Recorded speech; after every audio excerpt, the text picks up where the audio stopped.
সাইদ তো আমার খুব মহাব্বত, আমি ওর খুব কলিজা দিয়ে মহাব্বত করি।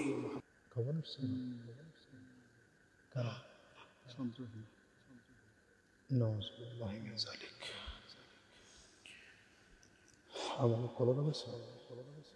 আল্লাহ হেফাজত, দোয়া করেন, খবর নেওয়ার চেষ্টা করেন ওখানে প্রশাসন কারা আছে।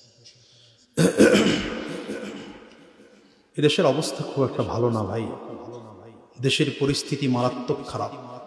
এই এখন খবর পাইনি, আমাদের কলরবের মাওলানা মুফতি সাঈদ আহমদকে কোথায় মাহফিলে যাচ্ছে, ফটিকছড়ি মাহফিল যাওয়ার পথে রাস্তায় গাড়ি আটকিয়ে কেউ টেনে হিচড়ে বাগানের মধ্যে নিয়ে গেছে। এখন তাদের উদ্দেশ্য কি আল্লাহ ভালো জানেন, একটু প্রশাসনের সাথে যোগাযোগ করার চেষ্টা করেন। আল্লাহ হেফাজত করুন, তাই না?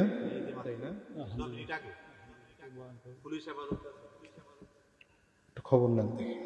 আচ্ছা, চক্রান্ত চলতেছে ভাই, ওলামায়ে কেরামদের বিরুদ্ধে 24টা ঘন্টা চক্রান্ত চলতেছে। এদেশের সব থেকে বেশি অনিরাপদ ওলামায়ে কেরাম, সব থেকে বেশি অনিরাপদ। মেসেজ দিয়ে দেখেন,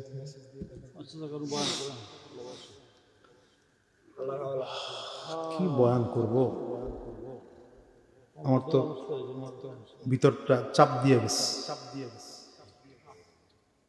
সাইদ তো আমার খুব মহাব্বত, আমি ওর খুব কলিজা দিয়ে মহাব্বত করি। একটা সময় ছিল যখন ওরে গাড়িতে নিয়ে নিয়ে চলতাম, আমার আগে 10 মিনিট 20 মিনিট কথা বলতে দিতাম। আজকে আল্লাহ সারা বাংলা পরিচিত করে দিচ্ছেন। আল্লাহ তাআলা নিরাপদ রাখুক সকলে। একটু দিল থেকে দোয়া করেন, দুরূদ শরীফ পড়ে দিল থেকে দোয়া করেন। আল্লাহ তাআলা সকল উলামায়ে কেরামদেরকে নিরাপদ রাখুক। আল্লাহ বিশেষ করে উলামায়ে কেরামদেরকে নেক হায়াত দান করো, চলার পথে নিরাপদ জিন্দেগি দান করো আল্লাহ। আল্লাহ আমার কলিজার টুকরা মুফতি সাঈদ আহমদকে নিরাপত্তার সাথে চলার তৌফিক দিয়ে দাও। সব রকম বিপদ আপদ থেকে হেফাজত করো আল্লাহ, সব রকম বিপদ আপদ থেকে হেফাজত করো আল্লাহ। সহ উলামায়ে কেরাম, যত উলামায়ে কেরাম ময়দানে কোরআনের খিদমতে দিন রাতে দৌড়ান, প্রত্যেককে তুমি কবুল আর মঞ্জুর করে নাও।